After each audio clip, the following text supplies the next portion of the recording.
penaikan pangkat personil Polri Polda Aceh. Siap, dimulai. Lanjutkan.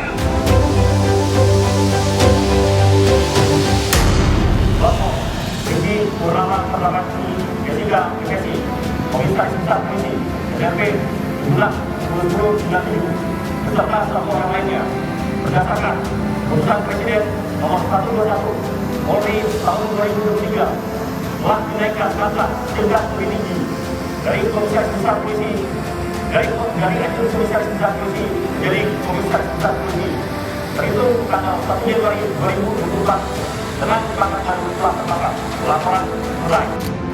Khusus di Polda Aceh, saya menyampaikan selamat kepada 208 personil Polda Aceh yang telah memperoleh kenaikan pangkat yang terdiri dari kenaikan pangkat reguler 205 personil dan 3 orang pangkat.